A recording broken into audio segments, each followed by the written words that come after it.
Allah melalui kematian dan kebangkitan Yesus Kristus, melalui persekutuan doa hari Rabu yang akan membahas seri 7 dosa maut,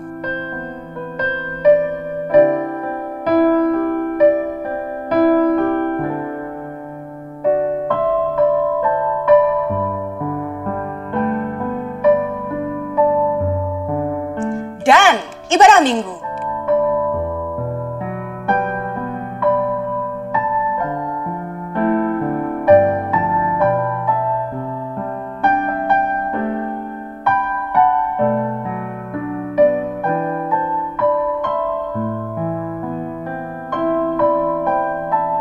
Mari kita siapkan diri dan hati kita menyambut Jumat Agung dan Paskah.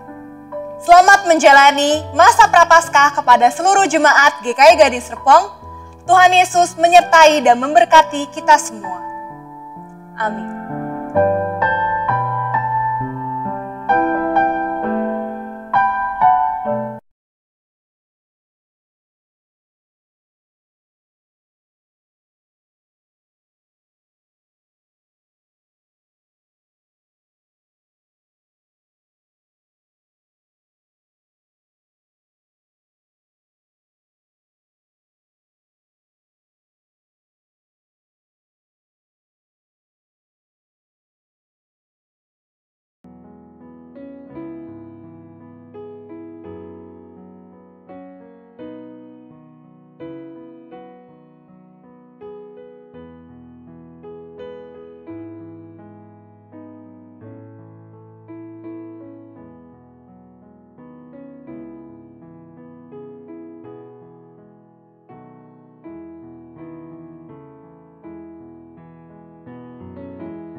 Shalom Jemaat GKI Gading Serpong yang terkasih dalam Yesus Kristus.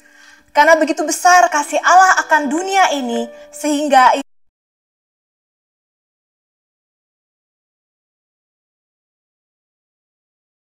Ia telah mengaruniakan anaknya yang tunggal, supaya setiap orang yang percaya kepadanya tidak binasa, melainkan beroleh hidup yang kekal.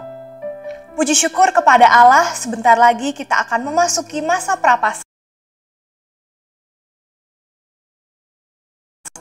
yang akan mempersiapkan dan menghantar kita pada perayaan Jumat Agung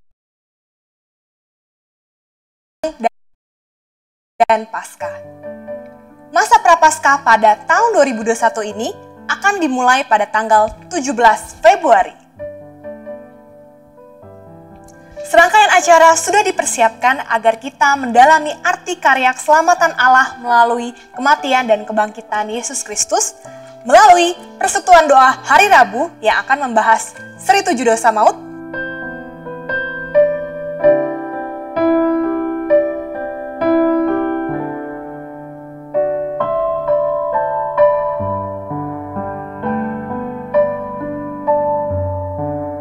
dan ibadah minggu.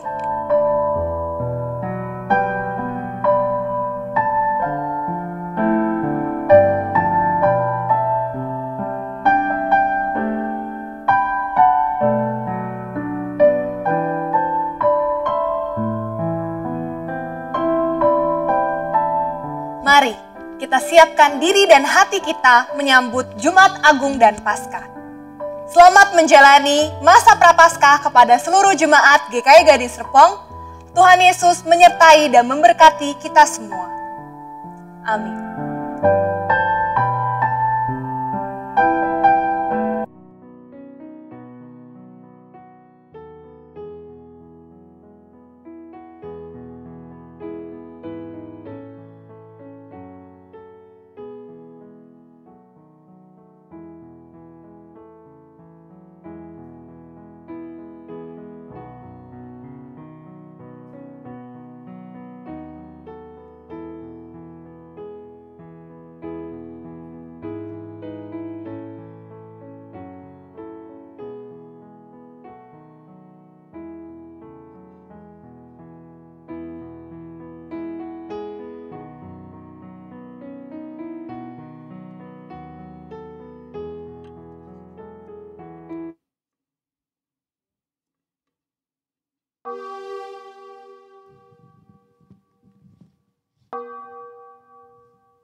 Pertolongan kita adalah di dalam nama Tuhan yang menjadikan langit dan bumi. Turunlah kiranya atas kita sekalian anugerah dan damai sejahtera dari Allah Bapa kita dan Tuhan kita, Yesus Kristus. Amin. Shalom Bapak Ibu yang dikasihi dalam Tuhan, selamat berhari Minggu. Mari kita sama-sama dengan hati yang bersyukur, kita memuji Tuhan kita. Kupujimu Tuhan.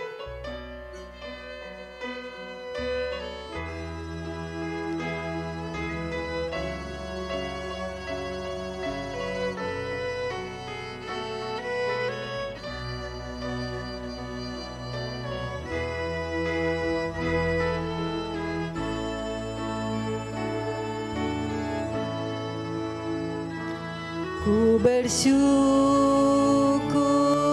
Tuhan,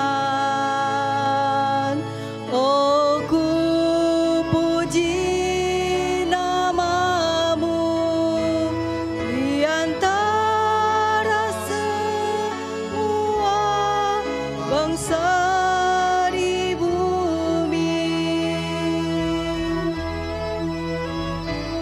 Kasih-Mu tak berubah, melebihi langit. Kesetiaan-Mu sampai di angkasa tinggi. Terpujilah Tuhan yang Maha Mulia.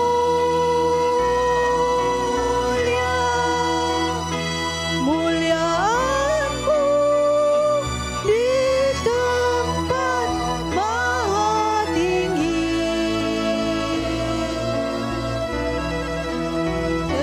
Terpujilah Tuhan yang Maha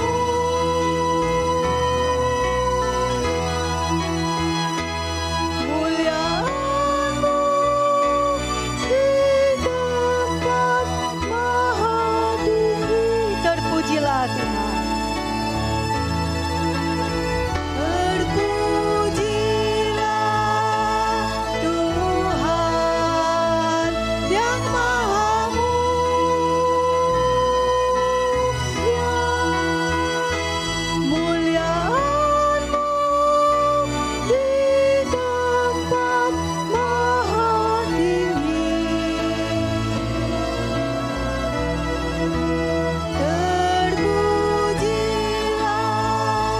Tuhan yang Maha Mulia.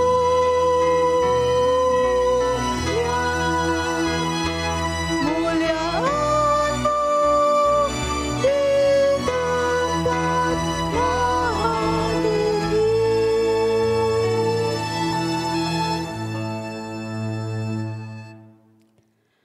Bersorak-sorailah bagi Allah, hai seluruh bumi. Masyurkanlah kemuliaan nama-Nya. Muliakanlah Dia dengan puji-pujian. Pujilah Allah kami, hai bangsa-bangsa. Dan perdengarkanlah puji-pujiannya kepadanya. Mari Bapak Ibu kita sama-sama menaikkan pujian. Inilah dunia Bapa.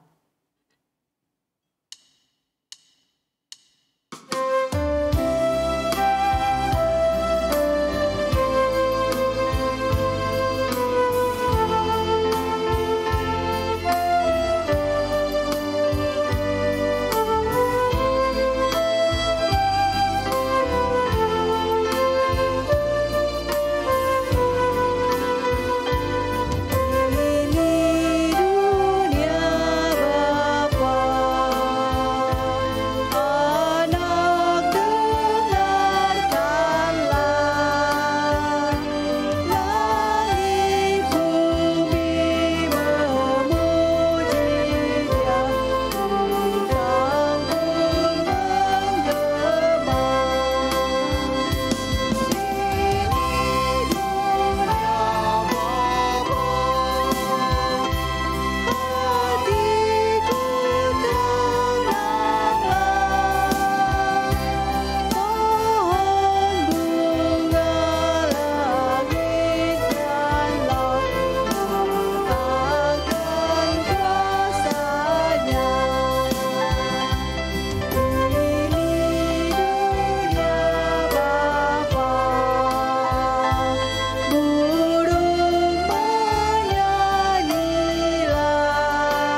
Silakan duduk Bapak Ibu yang dikasihi dalam Tuhan.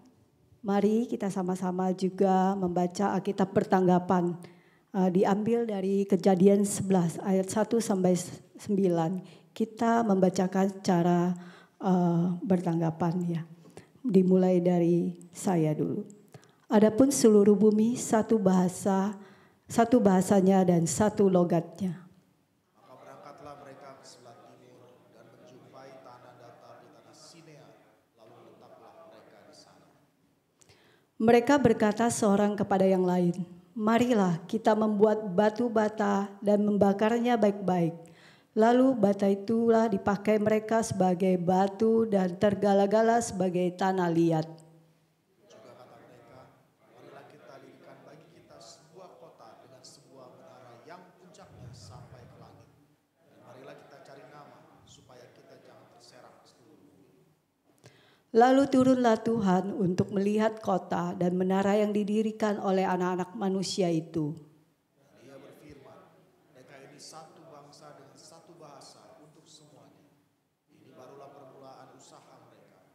Mulai dari sekarang, apapun juga yang mereka rencanakan, tidak ada yang tidak akan dapat terlaksana. Baiklah kita turun dan mengacau balaukan di sana bahasa mereka, sehingga mereka tidak mengerti lagi bahasa masing-masing. Demikianlah mereka diserahkan Tuhan dari situ ke seluruh bumi, dan mereka berhenti didirikan kota. Mari kita baca bersama-sama. Itulah sebabnya sampai sekarang nama kota itu disebut Babel, karena disitulah dikacau balaukan Tuhan bahasa seluruh bumi, dan disitulah mereka diserahkan Tuhan ke seluruh bumi. Bapak Ibu, di saat kita diberi kesempatan untuk datang di hadirat Tuhan, Tuhan juga memberi kesempatan pada kita untuk mengakui segala dosa-dosa kita. Mari kita dengan hati yang hancur, kita datang di hadirat Tuhan. Kita mohon Tuhan sucikan dan hapuskan segala dosa kita.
Engkau adalah Allahku. Kasihanilah aku ya Tuhan. Sebab kepadamulah aku berseru sepanjang hari. Buatlah jiwa hamba-Mu bersuka cita. Sebab kepadamulah ya Tuhan ku angkat jiwaku. Sebab Engkau ya Tuhan baik dan suka mengampuni dan berlimpah kasih setia bagi semua orang yang berseru kepadamu. Mari Bapak Ibu kita bangkit berdiri. Oh Tuhanku,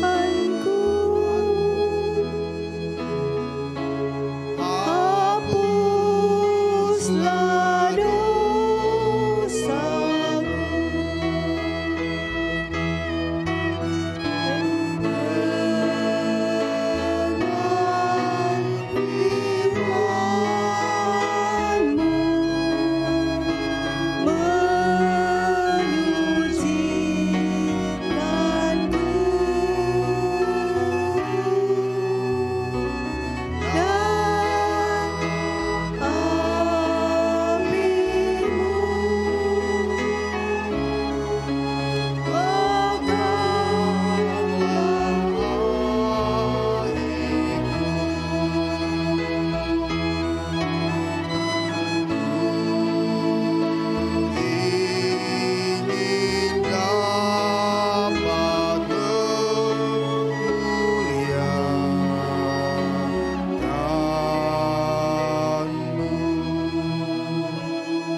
Mari saat ini kita dengan hati yang hancur dan gentar di hadapan Allah yang Maha Kudus. Kita berdiam diri dan mengoreksi hati kita. Kita akui setiap dosa-dosa kita yang kita lakukan di hadapannya. Kita sadar bahwa kita diselamatkan oleh darahnya yang sangat mahal. Namun seringkali kehidupan kita tidak bersyukur atas keselamatan anugerah yang Tuhan telah berikan. Mari saat ini kita datang mengakui setiap dosa-dosa kita di hadapan Tuhan.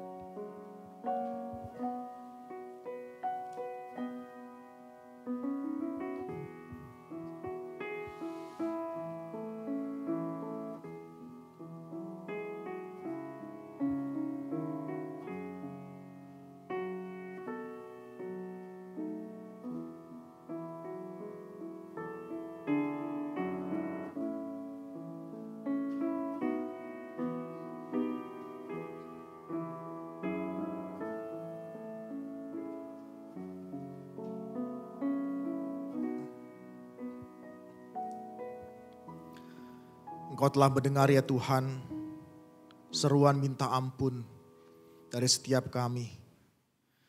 Dari setiap kami yang bergumul atas dosa-dosa yang ada dalam pikiran kami. Kami seringkali ya Tuhan memikirkan hal-hal yang tidak berkenan di hadapan Tuhan. Hal yang jahat, hal yang tidak senonoh ya Tuhan. Hal-hal yang merugikan orang lain. Tuhan, Kau juga mendengar seruan minta ampun setiap kami. Yang dimana dalam hati kami ya Tuhan, seringkali kami menyimpan hal-hal yang tidak berkenan di hadapan Tuhan. Dalam hati kami ya Tuhan, kami menyimpan hal-hal yang buruk, di mana Engkau tahu apa yang ada dalam kedalaman hati kami, yang orang lain tidak tahu ya Tuhan. Saat ini ya Tuhan, Kau juga telah mendengar seruan permohonan ampun dari setiap kami yang bergumul atas setiap perbuatan-perbuatan kami yang mendukakan orang lain. Tuhan, kami bersyukur untuk keselamatan yang Kau berikan bagi kami. Namun kami mohon ampun ya Tuhan apabila kehidupan kami setiap hari tidak mencerminkan rasa syukur kami dengan kami yang melakukan dosa. Sucikan hati kami ya Tuhan, kuduskan kami kembali. Kami mohon pengampunan daripada Tuhan kembali tercurah bagi setiap kami. Anugerah-Mu kembali tercurah bagi setiap kami ya Tuhan. Untuk kami boleh hidup senantiasa memuliakan nama Tuhan. Ampuni setiap dosa kami ya Tuhan. Dan kami rindu senantiasa dalam hidup kami. Kami mau memuliakan nama Tuhan dan menyenangkan Tuhan. Baharui kami kembali. Pulihkan kami kembali. Hanya dalam nama Tuhan kami Yesus Kristus kami berdoa mengucap syukur. Amin. Dengarkanlah janji pengampunan dosa. Sebab yang sangat penting telah kusampaikan kepadamu, yaitu apa yang telah kuterima sendiri, ialah bahwa Kristus telah mati karena dosa-dosa kita sesuai dengan kitab suci. Jika demikian, apa dasarnya untuk bermegah? Tidak ada. Berdasarkan apa? Berdasarkan perbuatan? Tidak, melainkan berdasarkan iman. Karena kami yakin bahwa manusia dibenarkan karena iman dan bukan karena ia melakukan hukum Taurat. Di atas Kalvari, dosa-dosa kita telah diampuni, diserahkan melalui Yesus Kristus. Mari kita bersyukur atas setiap karya yang telah berikan, pengampunan yang diberikan. Di atas salib di Kalvari, kuserahkan dosaku yang keji. Di atas salib di Kalvari, kuserahkan dosaku yang keji. Oleh darahnya, puji namanya. Darahnya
selama-lamanya atas apa yang telah ia perbuat.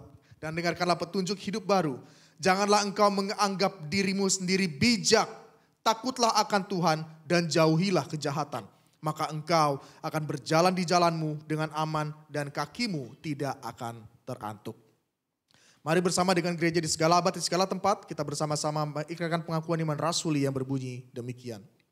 Aku percaya kepada Allah, Bapa yang Maha Kuasa, Halik langit dan bumi, dan kepada Yesus Kristus, anaknya yang tunggal Tuhan kita, yang dikandung daripada Roh Kudus, lahir dari anak darah Maria, yang menderita sengsara di bawah pemerintahan Pontius Pilatus, disalibkan, mati dan dikuburkan, turun ke dalam kerajaan maut. Pada hari yang ketiga, bangkit pula dari antara orang mati. Naik ke sorga, duduk di sebelah kanan Allah, Bapa yang Maha Kuasa.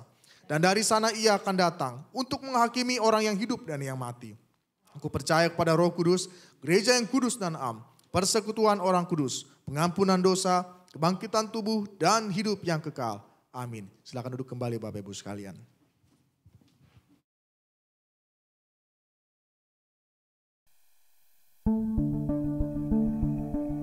Jadi gimana? Iya, jadi gimana rencana kita membangun hotel terbesar di dunia? Bukan terbesar, tapi tertinggi di dunia. Iya, hotel tertinggi di dunia gimana? Bukan hotel, tapi gedung tertinggi di dunia. Sama aja, hotel gedung itu sama. Hotel kita ini akan lebih tinggi dari gedung Burj Khalifa di Dubai. Hebat kan? Rencana hebat ini akan membuat nama kita bertiga dikenal di seluruh dunia. Rencana sih rencana, jadi bagaimana pelaksanaannya? Gini nih.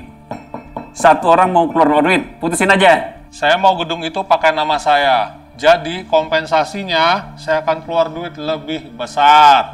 Mau berapa? 10T, 15T, lebih juga boleh. Tapi gedung itu harus pakai nama saya. Enak aja. Urusan nama harus diputuskan secara bersama. Soal duit, mengeluarkan 15 tema itu mah kecil. Sekarang saya bisa teken 20T. Asal gedung itu pakai nama saya. Kalau begitu, saya keluar 25T. Oh gitu. Saya keluarkan 30T. Stop, udah. Kok udah ngomongin masalah nama sih?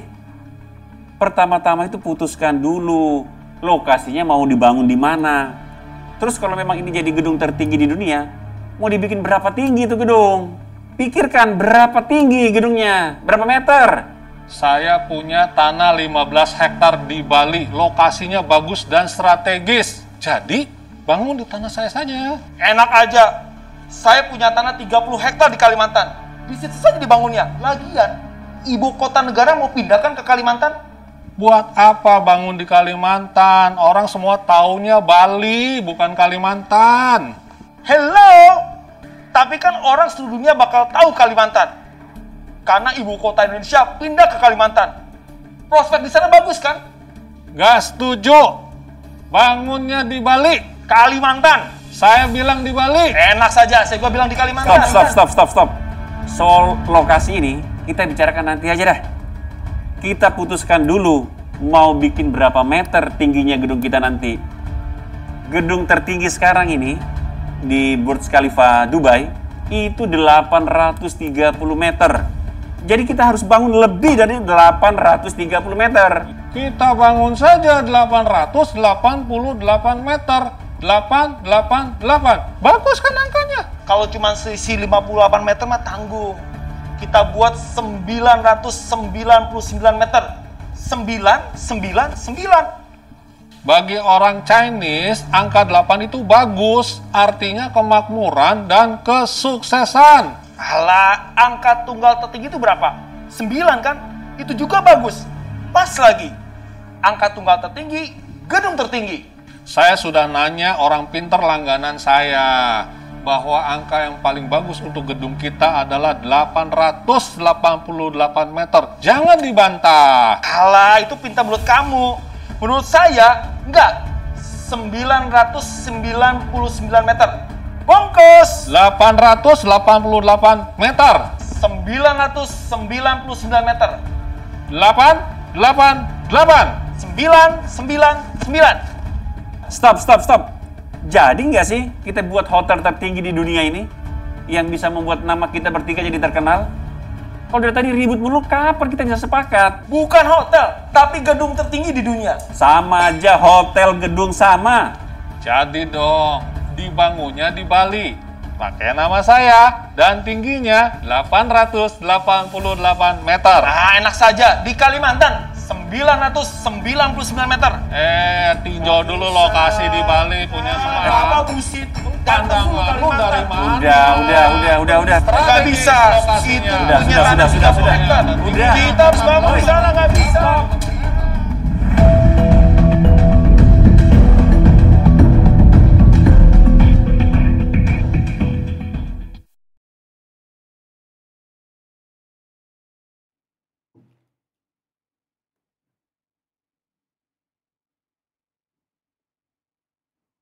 Mari kita satu di dalam doa. Tuhan Bapa di surga, saat ini kami ada di hadapan-Mu oleh karena anugerah Tuhan yang memungkinkan kami untuk kembali boleh menikmati hadirat-Mu di dalam ibadah hari ini. Kami kembali boleh belajar akan kebenaran firman-Mu. Biarlah hati kami sungguh Tuhan siapkan, dan Tuhan yang boleh menuntun kami untuk boleh mengerti dengan baik dan benar akan firman-Mu. Sehingga kami boleh sungguh-sungguh juga dimampukan untuk boleh melakukannya di dalam hidup kami hari lepas ke hari sebagai anak-anak Tuhan. Sehingga hidup kami juga semakin diperbaharui di dalam Engkau, di dalam firman-Mu. Kami yang lemah dan terbatas ini sungguh memohon pertolongan daripada-Mu Tuhan. Di dalam nama Tuhan Yesus firman yang hidup, kami berdoa dan mengucap syukur. Amin. Salam jemaat yang dikasihi Tuhan. Puji nama Tuhan, kembali hari ini oleh anugerahnya kita boleh bersama-sama ada di tempat ini untuk beribadah kepada Tuhan, menikmati limpahnya berkat rohani daripada Tuhan. Minggu ini kita merenungkan satu tema mengenai Menara Babel. Dasar firman Tuhan sudah kita baca bersama di dalam Kejadian pasal 11 ayat 1 sampai yang ke-9 di dalam pembacaan pertanggapan tadi. Mari Bapak Ibu Saudara tetap membukanya dan kita akan melihat bersama-sama di dalam perenungan hari ini. Saudara-saudara yang dikasihi Tuhan, kisah Menara Babel ini terjadi sesudah peristiwa air bah. Suatu peristiwa yang terjadi oleh karena Tuhan begitu marah kepada manusia ketika dilihatnya kehidupan manusia telah rusak karena perbuatan dan kecenderungan hati mereka terarah pada kejahatan. Sampai kemudian Tuhan memutuskan untuk memusnahkan seluruh manusia.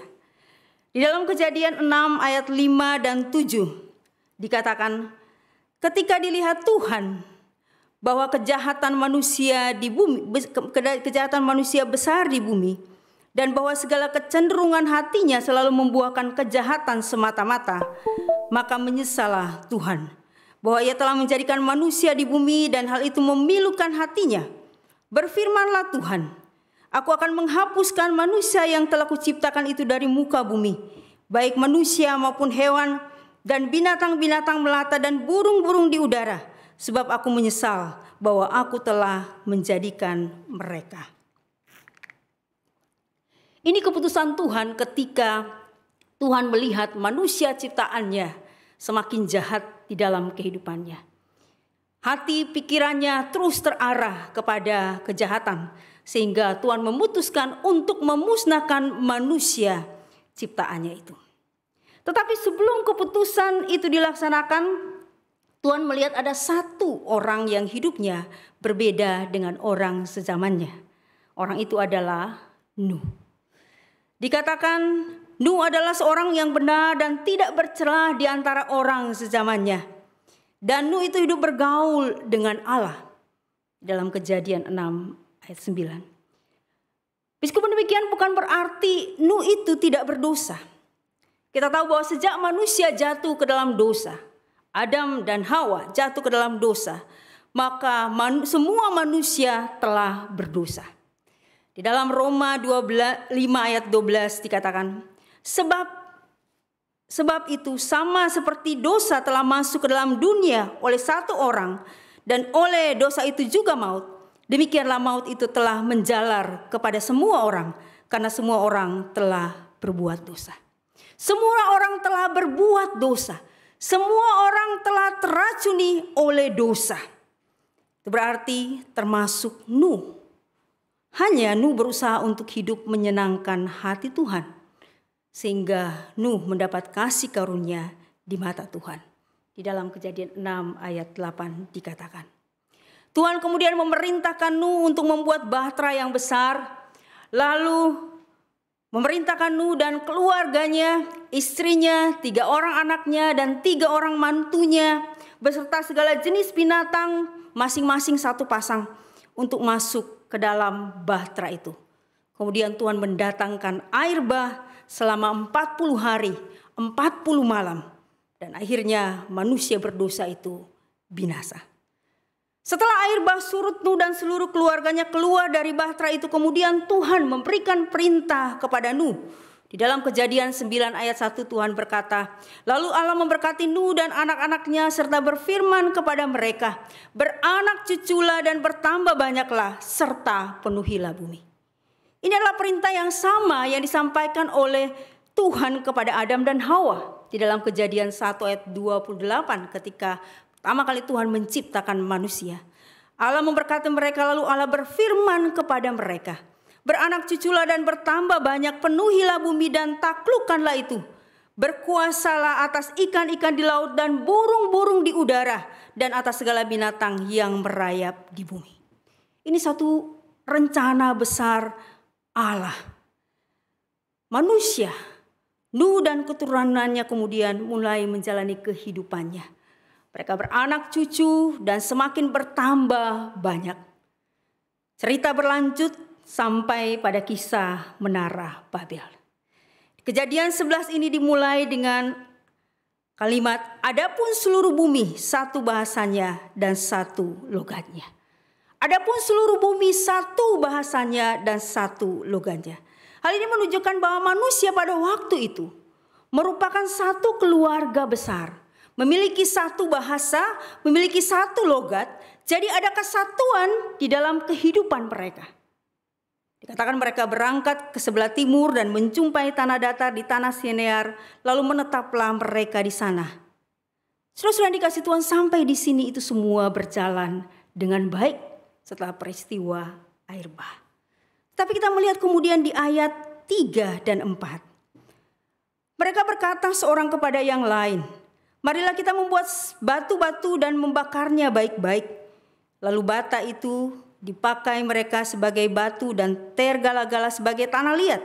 Juga kata mereka, marilah kita dirikan bagi kita sebuah kota dengan sebuah menara yang puncaknya sampai ke langit. Dan marilah kita cari nama supaya kita jangan terserak ke seluruh bumi. Saudara-saudara dikasih Tuhan, kelompok manusia ini membangun komunikasi di antara mereka. Dengan bahasa yang sama, dengan logat yang sama. Mereka bersepakat, mereka bersehati, mereka sepikir untuk merencanakan sebuah pembangunan fisik. Membangun kota dan membuat sebuah menara yang besar, kokoh dan sangat tinggi. Dan dikatakan tingginya sampai ke langit. Disinilah persoalan itu dimulai. Dari sinilah kekacauan itu terjadi. Karena ternyata Tuhan tidak berkenan dengan rencana dan keinginan mereka. Tuhan berkata di dalam Kejadian 11 ayat yang ke-7. Baiklah kita turun dan mengacau balaukan di sana bahasa mereka, sehingga mereka tidak mengerti lagi bahasa masing-masing. Mengapa Tuhan bertindak demikian? Apa yang salah dengan membangun kota? Bukankah itu hal yang baik? Bukankah adanya pembangunan itu menunjukkan suatu kemajuan dalam satu tatanan kehidupan? Mengapa Tuhan mengacau balaukan bahasa mereka? Bukankah bahasa yang sama itu melambangkan kesatuan mereka? Apakah Tuhan tidak suka mereka bekerja sama satu sama lain? Mungkin kita bisa berpikir bahwa reaksi Tuhan terlalu berlebihan. Tetapi jika kita membaca dengan hati-hati teks ini dan melihat konteks yang lebih luas dari kisah Kejadian dan seluruh kitab suci secara keseluruhan, maka kita mendapati bahwa ada lebih banyak yang terjadi di dalam kisah ini. Ada yang lebih banyak yang terjadi dan dapat kita lihat dan pelajari melalui kisah Menara Babel ini. Tuhan tidak suka bukan dengan pembangunan kota atau menara, tetapi Tuhan tidak suka dengan motivasi, dengan tujuan mereka yang berusaha untuk menjalani hidup mereka, untuk membangun kota dan menara mereka, terlepas dari Tuhan dan untuk kemuliaan mereka sendiri. Ya, yang Tuhan tidak suka bukan karena mereka membangun kota dan membangun menara, tetapi yang Tuhan tidak suka adalah motivasi, tujuan yang berusaha untuk menjalani hidup mereka, untuk membangun kota dan menara mereka, terlepas dari Tuhan dan untuk kemuliaan diri mereka sendiri. Jadi yang Tuhan tidak suka adalah spirit yang mereka punya, motivasi yang keliru, itu untuk diri mereka sendiri. Dan ini adalah dosa. Kita melihat apa saja yang menjadi dosa yang dilakukan manusia di dalam peristiwa Menara Babel. Yang pertama, dosa yang dilakukan oleh manusia di dalam peristiwa Menara Babel adalah dosa kesombongan. Ayat 11, pasal 11 ayat 4a dikatakan, marilah kita dirikan bagi kita sebuah kota dengan sebuah menara yang puncaknya sampai ke langit. Mereka membangun menara yang besar dan yang tinggi dan puncaknya sampai ke langit. Di dalam teks asli, istilah langit itu dari kata syamayim yang berarti bukan saja langit tetapi juga berarti pintu surga atau tempat para ilah atau dewa bersemayam. Jadi konsep mereka kalau mereka bisa sampai ke langit berarti mereka bisa mencapai Allah, maka mereka menjadi setara dengan Allah. Oleh karena keinginan itu mereka mulai menggeser Tuhan di dalam kehidupan mereka. Dan ini mereka mengulang dosa di Taman Eden, yaitu ingin menjadi sama seperti Allah. Dosa dari Adam dan Hawa, dosa yang kemudian manusia jatuh ke dalam dosa secara total, yang ingin menjadi sama seperti Allah. Dan dosa kesombongan ini timbul dari adanya kemampuan. Kemampuan mereka membuat batu bara dan menara itu menunjukkan satu kemajuan teknologi. Mereka berkata seorang kepada yang lain, marilah kita membuat batu bata dan membakarnya baik-baik. Lalu bata itulah dipakai mereka sebagai batu dan tergala-gala sebagai tanah liat. Kita lihat di sini di dalam masa itu sumber daya alam ada dan sumber daya manusia pun ada. Tersedia, mereka mampu untuk membangun kota, mereka mampu untuk membangun menara yang besar dan tinggi. Tapi kita perhatikan kata kita dan diri kita sendiri. Ini menunjukkan orang-orang ini itu sangat ambisius. Suatu keinginan yang kuat untuk mencapai sesuatu. Dan kita tahu betul, ambisi sebenarnya itu bukan sesuatu yang keliru. Ambisi menjadi sesuatu yang keliru ketika di dalam kita mengejar akan ambisi itu seringkali ada banyak praktek yang tidak berkenan di hadapan Tuhan. Karena seringkali ambisi manusia itu sifatnya egois adanya. Sebabnya di dalam Yakobus pasal 3 ayat 13 sampai 16, Yakobus berkata, siapakah di antara kamu yang bijak dan berbudi? Baiklah ia dengan cara hidup yang baik, menyatakan perbuatannya oleh hikmat yang lahir dari kelemah lembutan. Jika kamu menaruh perasaan iri hati dan kamu mementingkan diri sendiri, janganlah kamu memegahkan diri, janganlah berdusta melawan kebenaran. Itu bukanlah hikmat yang datang dari atas, tetapi dari dunia, dari nafsu manusia, dari setan-setan. Sebab di mana ada iri hati dan mementingkan diri sendiri, di situ ada kekacauan dan segala macam perbuatan jahat. Kemampuan mereka menimbulkan keinginan untuk meninggikan diri. Mereka merasa bisa, maka bertambah menjadi kesombongan. Kesombongan di dalam bahasa Inggris pride, dalam bahasa Latin superbia atau hubris adalah keyakinan yang berlebihan mengenai kemampuan-kemampuan sendiri sehingga tidak mengenali anugerah Allah.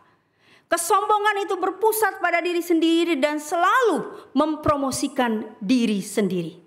Kesombongan melihat orang lain lebih rendah dari dirinya, bahkan membuat orang itu tidak menghormati Tuhan, bahkan mencuri kemuliaan Tuhan. Karena itu Tuhan sangat membenci kesombongan. Dalam Amsal 6, 16-17 dikatakan 6 perkara ini yang dibenci Tuhan, bahkan 7 perkara yang menjadi kekejian hatinya. Yang pertama adalah mata sombong. Saudara-saudara yang dikasihi oleh Tuhan, kita melihat di sini betapa dosa dari manusia itu di dalam peristiwa Menara Babel, satu dosa yang menjadi kekejian di mata Tuhan. Dosa yang sangat dibenci oleh Tuhan, yaitu kesombongan. Ingin menjadi sama seperti Tuhan. Itu yang sangat dibenci oleh Tuhan. Itu juga yang dilakukan oleh Adam dan Hawa, manusia pertama yang Tuhan ciptakan. Sehingga akhirnya kemudian Tuhan mendatangkan hukuman bukan hanya kepada Adam dan Hawa, tetapi kepada kita semua seluruh manusia. Karena dosa Adam dan dosa Hawa itu adalah dosa kita semua. Kita semua telah teracuni oleh dosa. Saudara-saudara yang dikasihi Tuhan, pertanyaannya dalam hal apakah kita merasa mampu?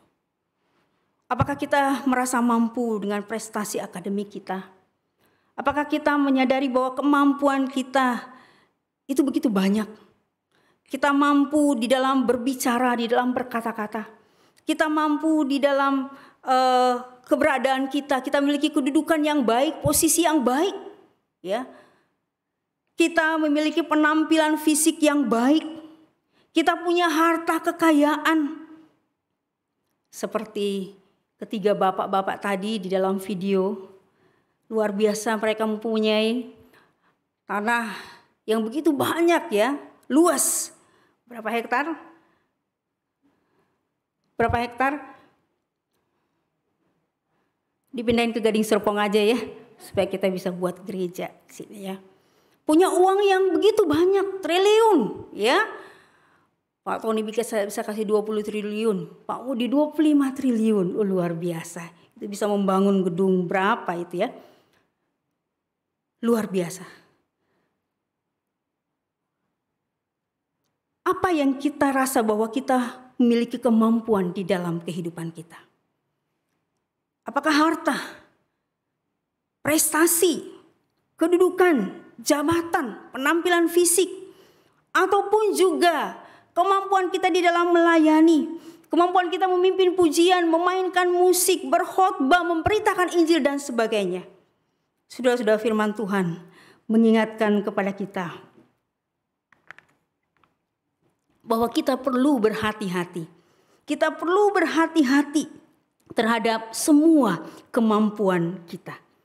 Kita perlu terus untuk menyadari bahwa semua yang kita miliki ini adalah semata-mata berasal daripada Tuhan. Semua hanya karena anugerahnya. Karena itu tidak ada yang di dalam diri kita satupun yang patut kita sombongkan. Apa yang ada pada diri kita itu semua daripada Tuhan adanya. Dan Tuhan berkenan memberikan kepada kita untuk kita pakai untuk memuliakan Dia. Bukan untuk memuliakan diri kita sendiri. Yang kedua, dosa melalui peristiwa Menara Babel ini adalah dosa memuliakan diri sendiri. Di dalam ayat pasal 11 ayat 4b dikatakan, dan marilah kita cari nama. Saudara-saudara, istilah nama ini dari bahasa Ibrani, Shem, yang berarti nama, tetapi juga bermakna kemasyuran atau popularitas. Istilah ini juga merupakan nama anak pertama dari Nuh, yaitu Shem, yang berarti masyur atau terkenal. Di dalam dua terjemahan bahasa Inggris untuk ayat ini, yaitu di dalam BBE, dikatakan, and let us make a great name for ourselves. Membesarkan nama kita, mari kita membesarkan nama kita. Dan kemudian di dalam Kejadian 11 ayat 4, dalam terjemahan DRB, and let us make our name famous. Memasyurkan atau menjadikan terkenal, nama kita terkenal. Jadi saudara-saudara yang dikasihi Tuhan, Mereka ini hidup untuk memuliakan diri mereka sendiri. Dan ini satu ambisi pribadi, suatu kesombongan, ingin terkenal dan sebagainya. Dan ini jelas adalah dosa. Di dalam Matius pasal 23 ayat 12 firman Tuhan berkata, barang siapa meninggikan diri, ia akan direndahkan. Dan barang siapa merendahkan diri, ia akan ditinggikan. Saudara-saudara yang dikasihi Tuhan, pertanyaannya bagi setiap kita. Apakah kita juga hidup bagi kebesaran atau kemuliaan diri kita sendiri? Apakah kita saat ini masih hidup atau sementara hidup bagi kebesaran, kemuliaan diri kita sendiri? Ataukah kemuliaan atau kebesaran kelompok kita? Atau bahkan bagi kemuliaan kebesaran gereja kita? Firman Tuhan mengingatkan, ini adalah dosa. Kita harus hidup untuk kemuliaan Tuhan, bukan untuk kemuliaan diri sendiri. 1 Korintus 10 ayat 31 firman Tuhan berkata, aku menjawab, jika engkau makan atau jika engkau minum, atau jika engkau melakukan sesuatu yang lain, lakukanlah semuanya itu untuk kemuliaan Allah. Firman Tuhan terus mengingatkan kita bahwa hidup kita sebagai anak-anak Tuhan adalah untuk memuliakan Tuhan, untuk kemuliaan Tuhan. Bukan untuk kemuliaan diri kita, bukan untuk kemuliaan kelompok kita, bukan untuk kemuliaan dan kemasyuran komunitas kita, tetapi semata-mata untuk kemuliaan Allah. Dan yang ketiga, dosa. Kita lihat dari peristiwa Menara Babel ini adalah dosa pemberontakan terhadap Tuhan. Ayat 4c dikatakan, supaya kita jangan terserak ke seluruh bumi. Mereka membangun kota dan menara mereka dengan tujuan jangan sampai mereka terserak ke seluruh muka bumi. Saudara-saudara, tentunya ini bertentangan dengan perintah dari Tuhan. Ketika Tuhan menciptakan Adam dan Hawa di dalam Kejadian 1 ayat 28, beranak cuculah dan bertambah banyak, penuhilah bumi dan taklukkanlah itu. Berkuasalah atas ikan-ikan di laut dan burung-burung di udara dan atas segala binatang yang merayap di bumi. Dan perintah Tuhan kepada Nuh dan keturunannya setelah air bah.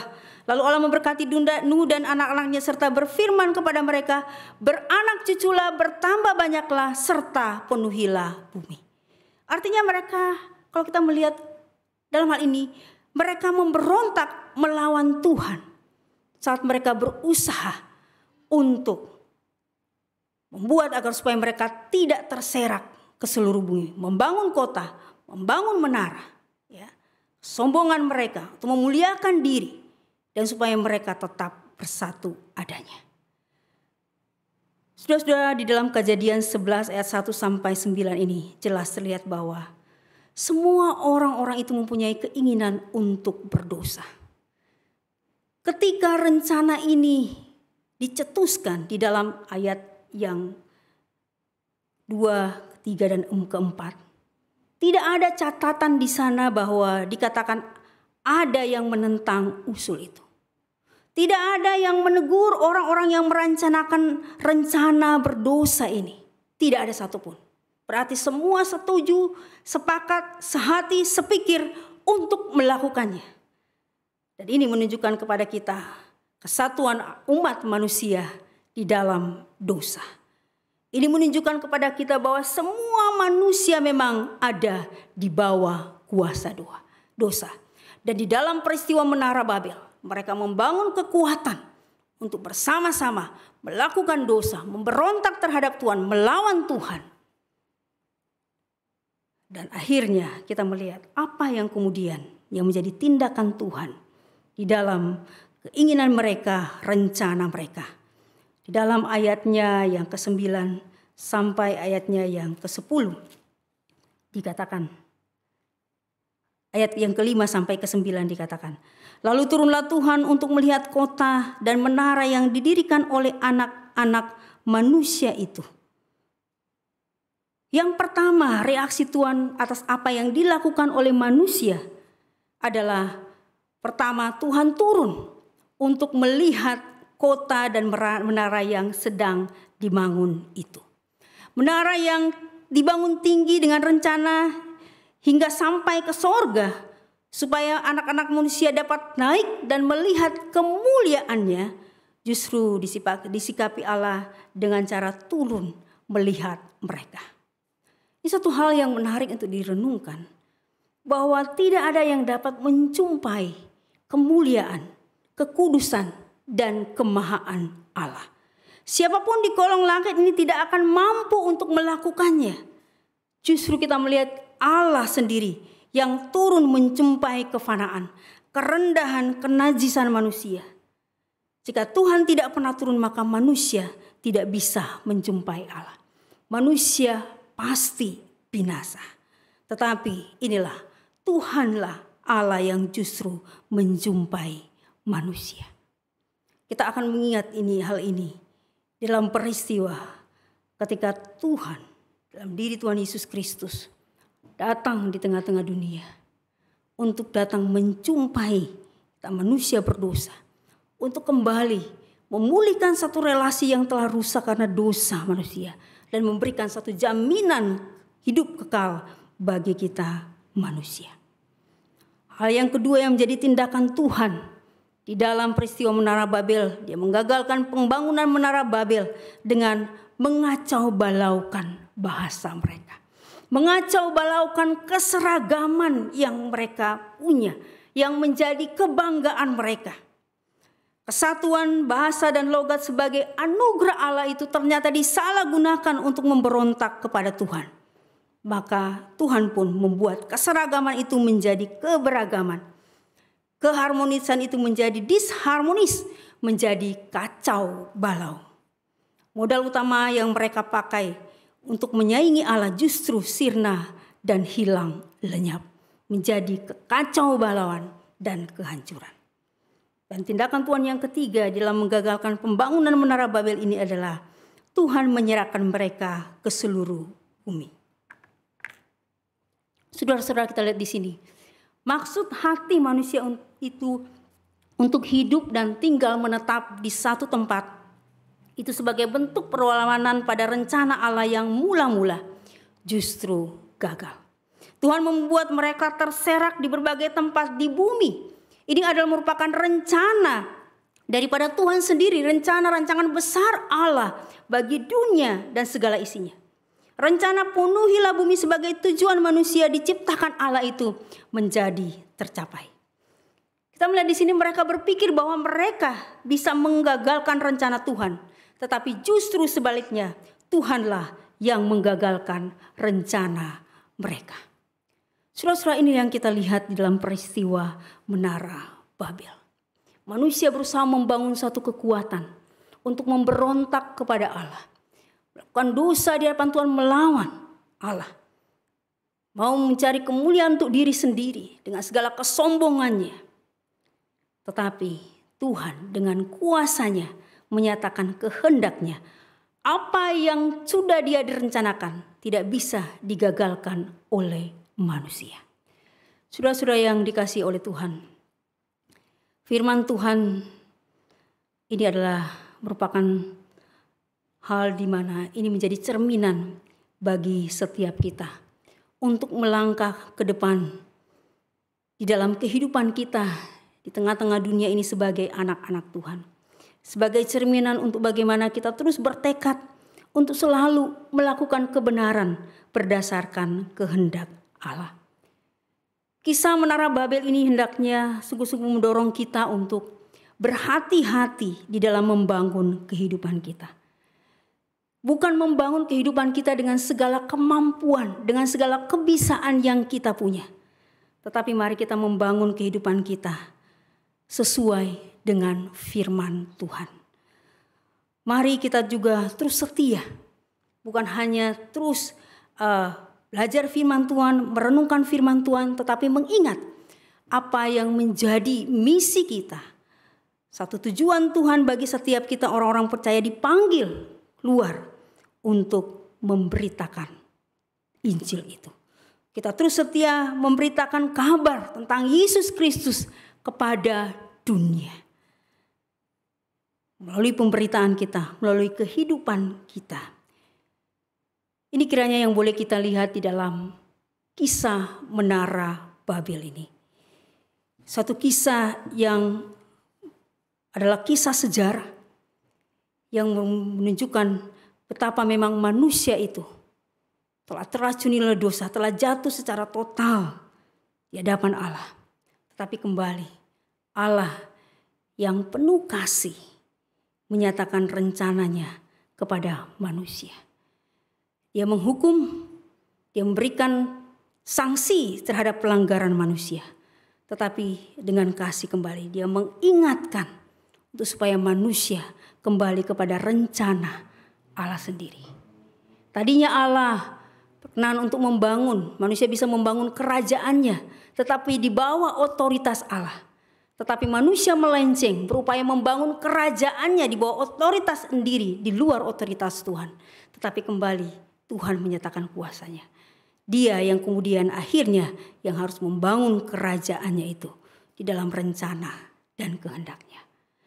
Kiranya di masa-masa prapaskah ini, masa-masa atau minggu-minggu sengsara, kita kembali terus peringati akan, mengenang akan pengorbanan Kristus kayu salib bagi setiap kita manusia yang berdosa, yang harusnya binasa.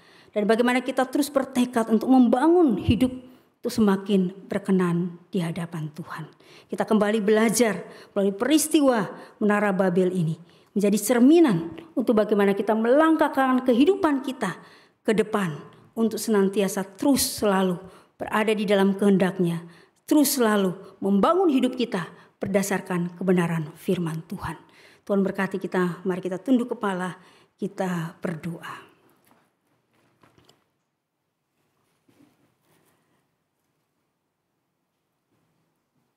Tuhan Bapa di surga,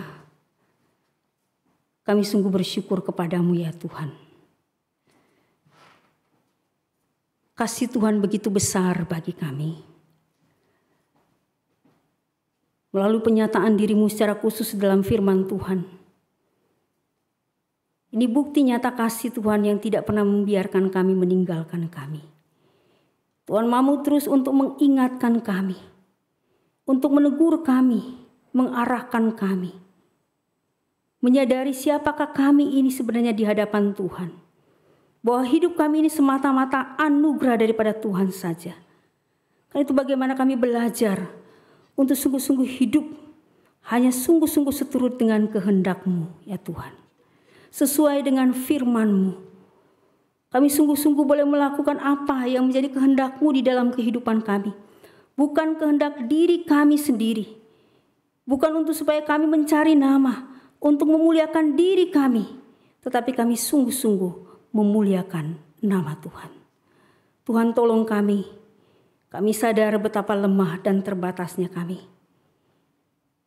Kami masih terdiri dari kedagingan ini dan seringkali kedagingan ini menguasai kami. Tapi biarlah Tuhan terus boleh mengingatkan kami. Dan menolong kami, menuntun kami. Untuk supaya kami terus hidup di dalam kebenaran-Mu, di dalam firman-Mu. Tuhan memberkati setiap kami ya Tuhan. Terima kasih Tuhan, terpuji nama-Mu. Di dalam nama Tuhan Yesus, kami berdoa dan mengucap syukur. Amin.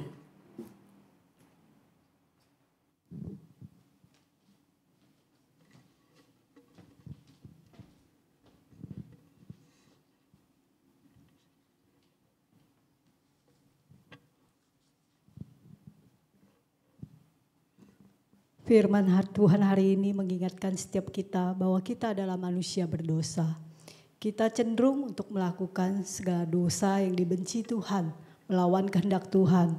Hanya kasih Tuhan yang bisa menaklukkan setiap diri kita, yaitu si aku di dalam setiap diri kita. Mari Bapak Ibu, di dalam kesempatan ini Tuhan juga memberikan waktu pada kita untuk dapat memberikan persembahan. Kiranya persembahan yang kita bawa, kita juga bisa mentransferkan ke rekening yang ada di dalam layar ini atau scan QR code. Mari kita sama-sama nyanyikan lagu pujian Ku Sesal Akan Diriku. Dan medley dengan Ku Memilih Yesus.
kita masuk di dalam doa. Tuhan, seperti lagu yang kami nyanyikan Tuhan, kami sungguh menyesal Tuhan akan setiap dosa-dosa kami Tuhan, menentang akan kehendak-Mu Tuhan. Tapi Engkau begitu mengasihi kami Tuhan, kasih-Mu yang besar Tuhan, menaklukkan setiap kami Tuhan, mengasihi setiap kami Tuhan, membuat kami Tuhan sadar akan setiap dosa-dosa kami dan kami akan memilih Engkau sebagai tujuan hidup kami, sebagai juru selamat di dalam setiap kehidupan kami. Tuhan, pada saat ini kami juga datang membawa persembahan yang juga berasal dari Tuhan. Mohon Tuhan pakai, mohon Tuhan kuduskan. Terima kasih Tuhan, dalam nama Tuhan Yesus kami berdoa. Amin. Berita pengembalaan saya persilakan Bapak Martin.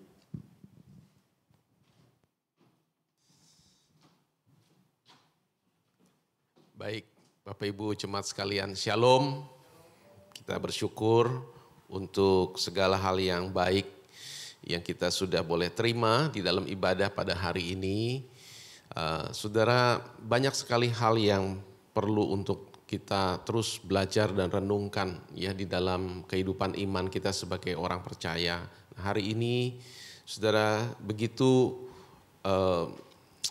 bagian yang tidak terpisah sebenarnya dari pergumulan hidup setiap kita. Ya, bicara mengenai kesombongan, bicara mengenai mencari nama untuk diri sendiri, bicara mengenai kita menentang Tuhan dan memberontak terhadap Dia, itu adalah satu kenyataan ya pergumulan kita semua manusia sampai pada hari ini. Dan kita belajar banyak ya melalui firman Tuhan pada hari ini. Terima kasih untuk Ibu Rine juga untuk fragmen tadi ya yang sangat baik menolong kita juga untuk menyadari betapa kita membutuhkan penebus, anugerah dan keselamatan dari Tuhan. Itulah sebabnya kenapa kita membutuhkan kabar baik. Kita membutuhkan Yesus untuk datang menyelamatkan kita. Saudara, biarlah ini mendorong kita untuk terus ya berpengharapan di dalam Tuhan. Dan minggu depan kita akan melanjutkan topik-topik pembahasan kita ya di dalam perjalanan kita tahun ini menuju kepada program utama ya 40 Days of Gospel. Dan minggu depan kita akan bicara mengenai satu kenyataan lain dari kehidupan manusia yang sudah jatuh ke dalam dosa. Dan jangan lewatkan kesempatan untuk kita bisa kembali menikmati ya berkat dari Tuhan di dalam ibadah minggu depan. Saudara, juga hari Rabu ini kita akan kembali ya melaksanakan kebaktian doa live streaming, mengingatkan dan mendorong seluruh jemaat kita untuk bisa sama-sama berdoa. Dan saudara, ada topik-topik yang khusus juga dibahas di dalam masa-masa Paskah ini di dalam kebaktian doa. Saya mengajak kita juga boleh setia ya di dalam mengikuti ibadah doa melalui live streaming setiap Rabu malam jam 7 ya, jam 7 malam. Baik, demikian. Saudara, kita juga akan kembali memasuki bulan Maret ya, 2 minggu yang akan datang. Jadi kembali kita diingatkan untuk jemaat yang akan mengambil bagian dalam perjamuan kudus ya sudah bisa kembali mengambil roti dan cawan anggur ya di gereja pada hari dan jam kerja. Demikian. Satu berita duka, kita berdoa supaya Tuhan beri kekuatan kepada Bapak Rano ya, almarhum Papa ya, yaitu Bapak Agus Salim. Ini juga adalah papa mertua dari Ibu Medi ya pada hari Jumat lalu ya, dan sudah dikebumikan pada hari Senin tanggal 15 di Nias. Kiranya Tuhan memberi penghiburan dan kekuatan untuk seluruh keluarga yang ditinggalkan. Baik, saudara, saya mempersilakan Pak Himia ya dari tim yang akan menjelaskan mengenai pendaftaran ya untuk pemilihan penatua majelis. Silakan.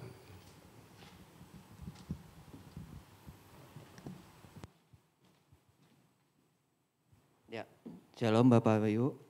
Pada kesempatan ini saya akan menyampaikan tata cara pendaftaran untuk pemilihan Majelis GKI Gading Serpong di tahun 2021. Next.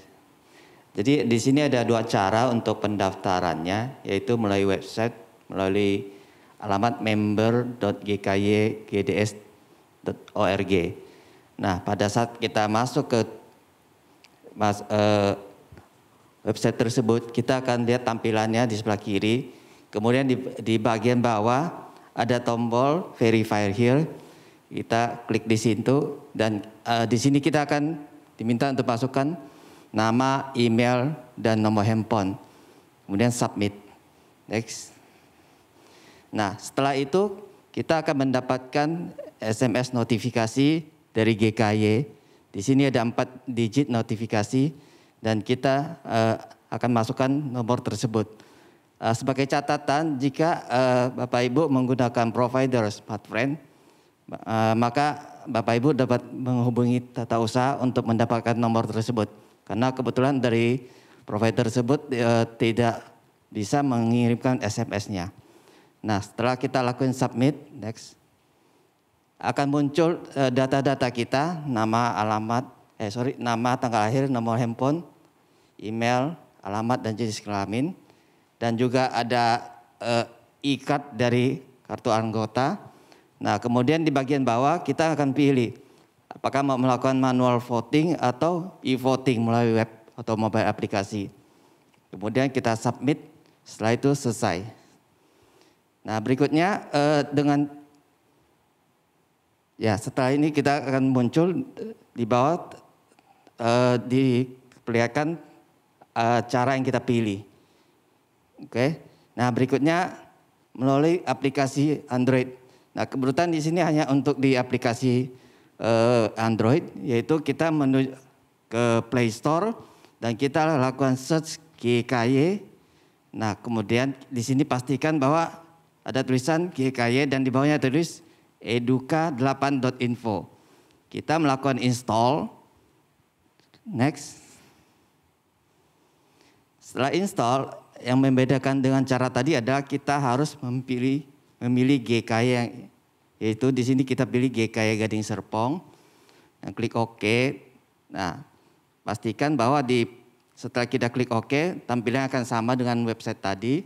Nah, pastikan di pojok kanan atas ada tulisan GKY Gading Serpong sebelum kita klik Verify Here lagi. Langkah berikutnya sama, yaitu akan muncul nama, email, dan nomor handphone yang harus diisi. Submit, dan kemudian sama, kita akan menerima OTP juga. Setelah kita masukin, di sini kita dianjurkan untuk mengganti password. Bisa kita lakukan langsung mengganti password, yang di situ username dan password. Next. Nah, setelah itu, ini langkah-langkah untuk mengganti password. Nah, kemudian kita menuju ke bagian pemilihan majelis GKY 2021 di sini. Di sini sama, kita melakukan pilihan apakah mau melalui manual atau e-voting. Dan kita klik submit setelah kita melakukan pemilihan. Oke. Nah, di sini contohnya jika kita melakukan pilihan e-voting akan muncul seperti ini. Demikian. Oke, terima kasih. Tuhan memberkati.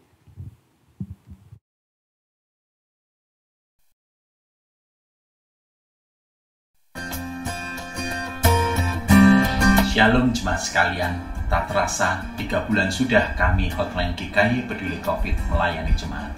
Puji Tuhan sampai saat ini sudah 1000 pasien lebih, bukan hanya bagi jemaat GKY, namun juga boleh menolong masyarakat luas di luar jemaat. Hotline GKY Peduli COVID didukung oleh banyak aktivis dan rohaniawan se-sinode GKY. Salah satu yang penting adalah para dokter yang tergabung di dalam tim dokter Hotline.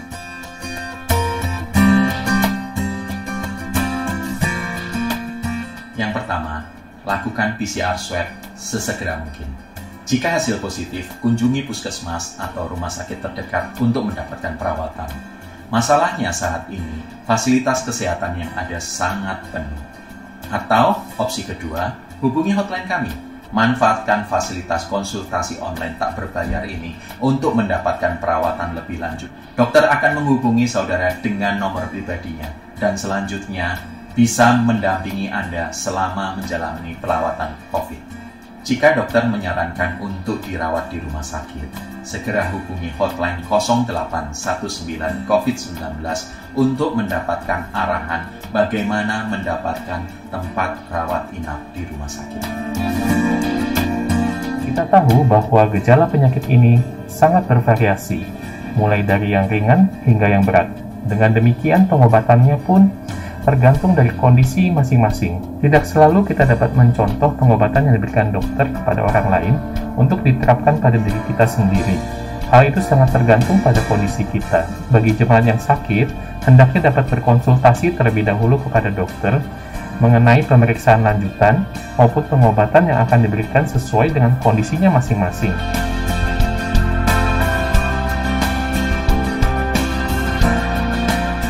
Secara sederhana, CT yang tinggi, misalnya 40-an atau 35 ke atas, itu artinya sampel di dalam pemeriksaan tersebut kadar virusnya sedikit, sehingga dia perlu siklus amplifikasi yang berulang-ulang sampai 30-an sampai 40-an. Kalau CT-nya belasan, 18, 21, artinya materi genetik dari virus yang dideteksi itu banyak. Jikalau kita periksa di lab satu dan kemudian berikutnya kita periksa lab yang lain, mungkin kita akan bingung, terutama pada CT yang udah tinggi ya, di atas 35. Ada yang periksa negatif, tapi saya periksa temperaturnya positif. Nah, sering disebut nih sisa-sisa fragmen RNA dari fase penyembuhan. Ya, mungkin kita perlu ketahui bahwa memang setiap laboratorium mempunyai gen yang berbeda, cut-off yang berbeda, tergantung daripada R&D masing-masing alat pemeriksaan PCR tersebut. Ada hubungan langsung. Misalnya kadang-kadang CT yang tinggi dalam arti virusnya sedikit dalam sampel, kondisi pasiennya berat. Bahkan ada yang CT yang rendah, kondisi pasiennya ya tanpa gejala. Nah, untuk menilai kondisi klinis pasien tentunya ya dokter menilai dari kondisi pasien secara langsung, bisa juga laboratorium, bisa juga radiologi. Biasanya dokter akan memeriksa darah lengkap, NMR, bisa juga D-dimer. Gejalanya ringan dan berat, sebenarnya kondisi pasien itu sendiri yang lebih menentukan, bukan dari nilai CT dari pemeriksaan PCR tersebut. Pemerintah Republik Indonesia telah memulai program vaksinasi COVID-19. Tentu pemerintah sudah memilih vaksin yang aman dan efektif berdasarkan data penelitian yang ada baik di luar negeri maupun di dalam negeri.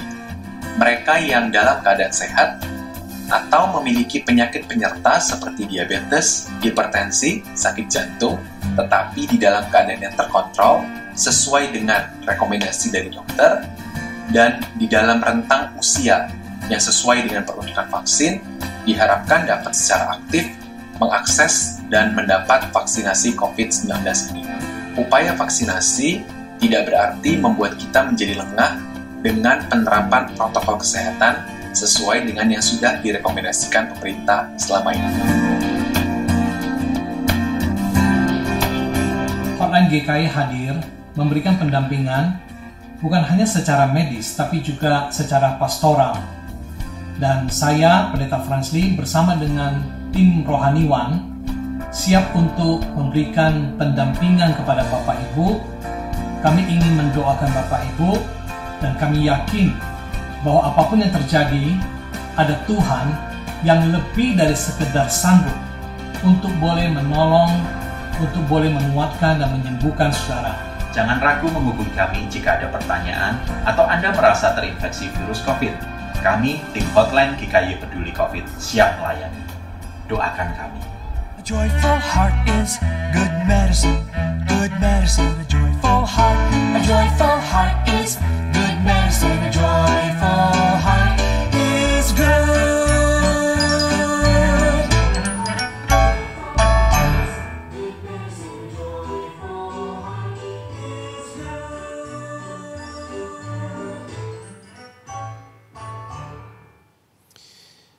Demikian, mari kita berdiri bersama-sama.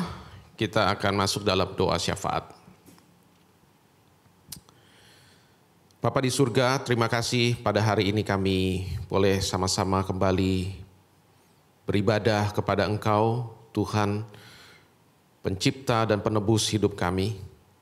Kami menyadari juga daripada firman-Mu betapa kami manusia-manusia yang perlu terus untuk diingatkan, karena kami juga seringkali bergumul dengan dosa menara Babel, dosa kesombongan diri, dosa keangkuhan diri, dosa mencari nama dan kemuliaan diri, dosa yang memberontak kepada Tuhan untuk hal-hal yang kami tahu jelas adalah hal yang Tuhan perintahkan dan hal yang baik untuk dilakukan. Tetapi dengan sengaja kami menentang dan melawan Tuhan. Kami berdoa, Tuhan, tuntun kami dengan terang firman-Mu. Karena begitu banyak persoalan-persoalan yang terjadi dalam hidup kami karena dosa dan perbuatan jahat kami sendiri. Kami berdoa, Tuhan, untuk kondisi bangsa dan negara kami saat ini, Indonesia. Kami tetap memohon belas kasih dan anugerah Tuhan di dalam upaya Indonesia untuk bangkit mengatasi pandemi dan persoalan ekonomi, supaya Tuhan berkati segala hal yang sedang diupayakan oleh pemerintah bersama-sama dengan seluruh masyarakat Indonesia. Kami berdoa, Tuhan, juga untuk jemaat-jemaat yang dalam masa-masa ini bergumul dengan kondisi kesulitan hidup, tekanan ekonomi, dan masalah-masalah keluarga. Kami mohon pertolongan Tuhan untuk mereka semua. Tuhan, beri berkat-Mu bagi yang memerlukan, membutuhkan. Berikan hikmat-Mu bagi yang membutuhkan. Berikan damai sejahtera dan cinta kasih, pengampunan, penerimaan bagi yang membutuhkan. Kami mengingat juga jemaat-jemaat yang sakit dalam masa-masa ini. Mohon Tuhan jamah, Tuhan pulihkan dan sembuhkan. Ini semua permohonan doa kami sampaikan ya Bapa di dalam nama anak-Mu, Tuhan kami, Tuhan Yesus Kristus. Amin. Mari kita akhiri sama-sama dengan pujian doksologi.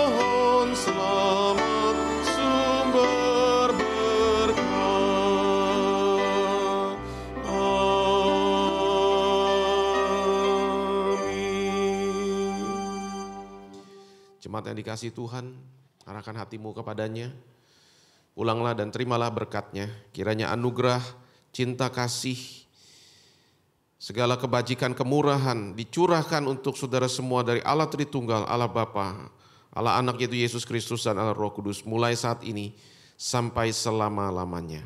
Amin.